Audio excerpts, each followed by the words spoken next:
G'day everybody and welcome back to the channel. Hope you're all doing well. I'm back in the garage once again, tinkering away on the bike as I always am, getting it ready for the next adventure. But today I'm here to talk to you guys about tools and spares. I want to tell you guys all the tools and spares that I take on my DRZ for every adventure. So it is specific to the Suzuki DRZ, but you can use this sort of information to get a general guide of what you should take on any bike really, on any adventure. We'll jump straight on into it guys, show you what I take.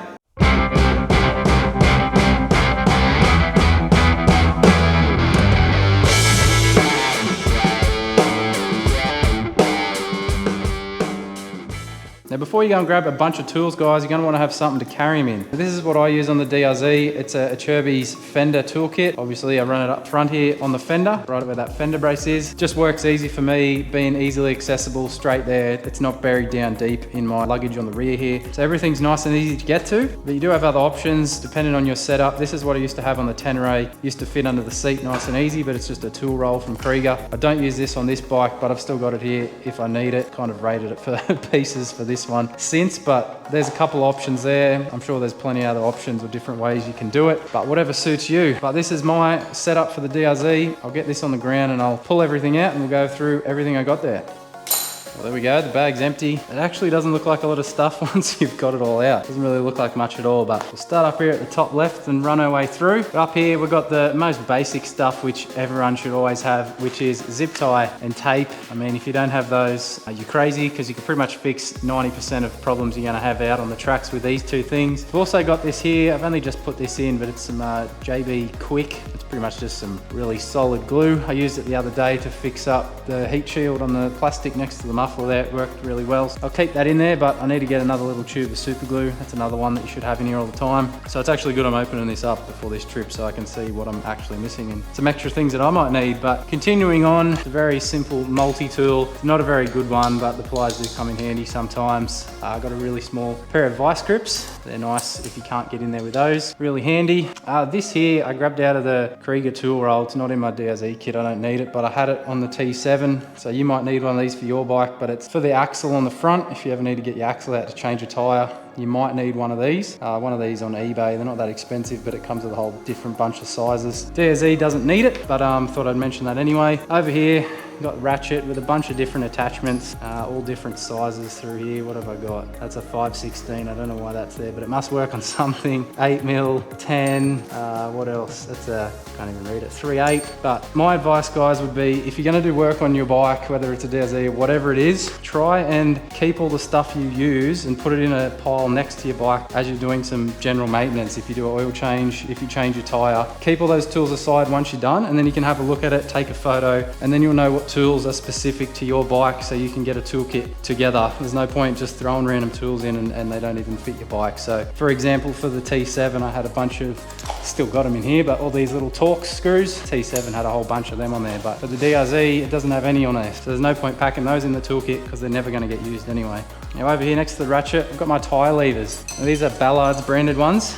Really, really handy. I love these things. They're actually pretty good lever, especially to take in a bag like this. They fit easy, but I really like them because of the extra nuts here. They sort of stop you from having to pack a whole bunch of extra kind of tools. So you can see on this one, it's got 12, 10, 13, and an 8 on there. You can undo bolts with that. And also on here, this thing here is really handy for the axle. So that thing can come out, I'm not sure exactly, oh no, it says it right there, 32 to 24. So that's a 32, you put that in there, that's 24, and the other end is a 22. Now why this is so handy, a 24 is the exact one you need for the DRZ, for the axle nuts. That one there, and it fits on the front as well. It alleviates having to pack an extra tool to do that job. I've got the tire lever and that axle nut all in one, so that probably fits a lot of bikes that size anyway, but really, really handy if you can get some tools in your toolkit that do multiple jobs.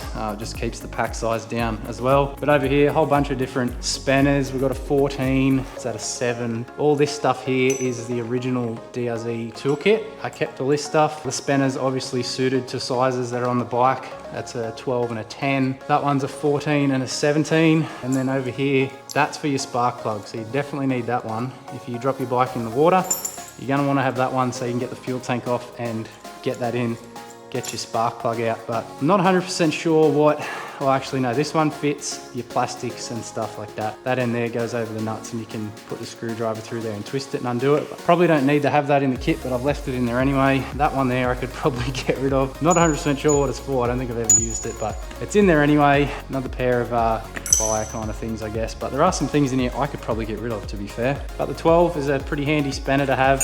It's the rim locks on the tyres of these things. So if you want to change a tyre out in the bush, the rim lock, you're going to need a 12mm spanner to undo that so you can get that all going. So definitely have that one in there. But obviously they were in the DRZ toolkit, so they're going to be specific sizes for the bike. So you might as well keep them if you got them. Back over here on the left, it's just another sort of multi-tool type of thing. It's got some hex-shaped bits, little screwdriver, bunch of other flathead ones, all different kind of sizes on there. Just a nice handy one that fits a whole bunch of different things. Got some spare hoses here for the fuel hoses. You never know when they're going to wear through, so it's pretty handy to have a couple of lengths of that in there. Now this is my tyre gauge I use, it's a digital one, nice and easy. Turn it on, put it on, boom, get your tyre pressure. Obviously having to have a battery in there can be a bit of a problem if it does go flat, but to this day I haven't had an issue yet, so I'll keep running with that one. Over here, got the little screwdriver attachment, got a flathead and the Phillips head that slides straight in there. And then this thing here, it's not really designed for the screwdriver, but that end does just fit in there. And then that allows me to put some sockets on the end of that, just to undo the plastics a bit easier than getting the big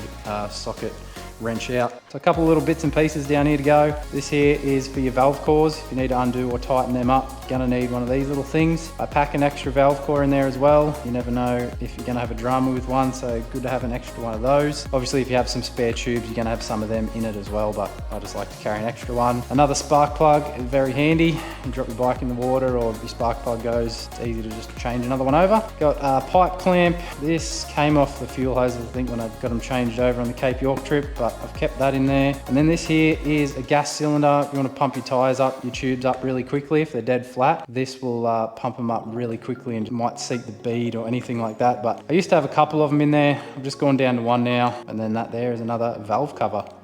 Now the last thing that fits in this Fender toolkit is this here. It's just a tube pair kit, pretty basic. You got your rubber cement, you've got your tube patches and the thing to scuff it all up with. Pretty handy to have. Do have some spare tubes that I take, but if you ever have a few flats and you need to patch one up, you're gonna wanna have some of them in your kit. Now everything that you can see here, guys, that's what's come out of my Fender toolkit. Everything else over here, these items, obviously do not fit in there. So I keep these in one of my Krieger bags right down the bottom because they're out of the way and they should be the last thing I ever want to get to. Hopefully I don't have to get to them, but they're there just in case. To start off over this side, I've had a few people ask me, do I take one or two tubes? I do take two for the big adventures, one for the rear and one for the front.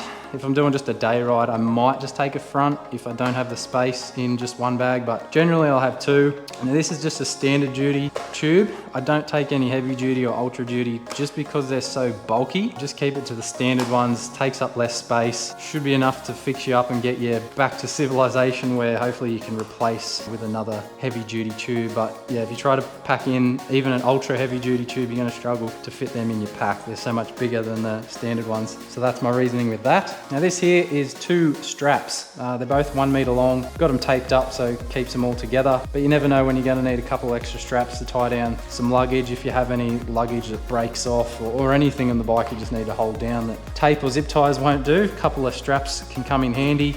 This is my tire pump. It's just a bike pump, really small, but it's pretty rare that you're gonna need it. Obviously it'll take longer to pump up than having a big 12 volt electric pump, but very rare that you're going to use it, hopefully, but it will get the job done. And I like to keep my pack size nice and small so it doesn't take up too much space. Over here I've got a very cheap King's battery pack, so if I need to jump start the bike, I can obviously use it to charge a phone, GoPros, anything like that, but generally it just sits at the bottom of the bag and it just waits there just in case someone does get a flat battery. Make sure you remember to charge it up before you go on a trip or it won't come in handy at all. Over here, the last two things are a rag. You never know when you might need one of them. If you've got to work on your bike, keep your hands clean. And then this right here is obviously oil. Now this isn't a full one, I've only got about 400 mil, 500 mil in that one. But on the big adventures, I never used to take oil, but Lance, he got onto me about taking a litre when we went to the Cape York adventure. He took a litre, I took a litre. That way if one of us drowned the bike, we had a full change for each other. But definitely take some kind of oil, especially if you've got a DRZ, they love to chew it. I take a bit of that on the bigger adventures. just to keep the bike topped up every day. Check the oil level, make sure she's all good. So that's it guys, that's a quick little run through of my spares and toolkit that I have on the bike. It is bloody hot in this shed and I'm working up a sweat, doing absolutely nothing. So I'm gonna wrap this video up. But if I can give you guys any advice, get in the shed, do some work on your bike, just easy stuff like taking the tire off, taking some plastics off your bike if you've got a bike with some plastics on it like this. Just muck around in the shed, play with your bike, and then whatever tools you use, put them aside and then take a photo of it, or keep them there, write them down, whatever you got to do, just so you know what tools you're going to generally use on your bike, so you don't go and buy a bunch of pointless stuff and have it in your toolkit and none of it's going to suit your bike and work anyway. So that's one big bit of advice that I can say, guys. When I got into this adventure riding stuff 4 years ago, guys, I didn't know how to work on a bike like this. I still am not a professional, I'm not a mechanic by any means, but I know how to do the basics on this bike. Hopefully I can get myself out of trouble should I need to, but yeah, just get in the shed, muck around with your bike. You're going to learn some stuff and it's going to make you feel better when you're out in the tracks should something happen and you need to fix up your bike. So that's enough from me in the garage today, guys. I'm going to get back inside into that sweet aircon. But before you do go, leave me a comment down below of what you think of my toolkit. If there's anything here that you take that I don't have, anything you think I might have missed that I need to add, let me know down below, guys. I'll be interested to read all your comments and see what you have to say. But thanks again for watching, guys. I'll catch you all in the next video. Cheers.